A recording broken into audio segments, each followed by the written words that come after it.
HS result check কৰিবলৈ হ'লে প্ৰথমত যিকোনো এটা ব্ৰাউজাৰ ওপেন কৰি গুগলৰ সাৰ্চত টাইপ কৰি দিব লাগিব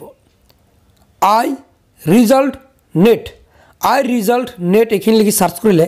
ওপৰত চাব iResult.net আহিব ইয়াতে ক্লিক কৰিব লাগিব ক্লিক কৰি তাৰ লগে লগে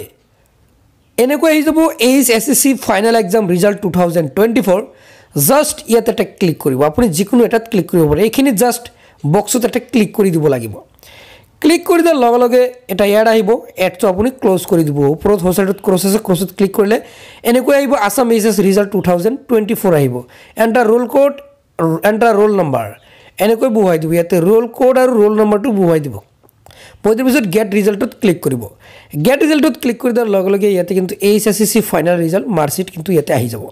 কিমান মাৰ্ক পাইছে ইয়াতে নাম আহি যাব স্ট্ৰীম কলেজ স্কুলৰ নাম আহি যাব এনেকৈ কিন্তু ইয়াতে শো হ'ব আৰু মাৰ্ক স্কোৰ কোড যেটো হয় ইয়াতে মাৰ্কস কিন্তু আহি যাব মাৰ্কশিট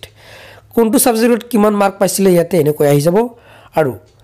মাৰ্কশিট ডাউনলোড কৰিব ফাইনাল ৰিজাল্ট কিন্তু চাব পাৰিব কিমান পাৰ্সেন্টেজ সকলো কিন্তু চাব পাৰিব আৰু মাৰ্কশিট ডাউনলোড কৰাৰ বাবে প্ৰিন্ট যেটো লিখা আছে তাতে ক্লিক কৰিলে ডাউনলোড হৈ যাব সো এনেকৈ কিন্তু এইচএসৰ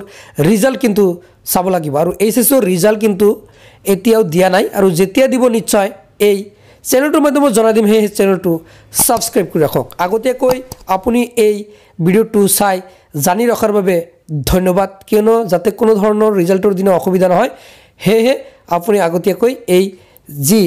চেনেলটোৰ জৰিয়তে জানিব পাৰিলে সহজলি মানে ধন্যবাদ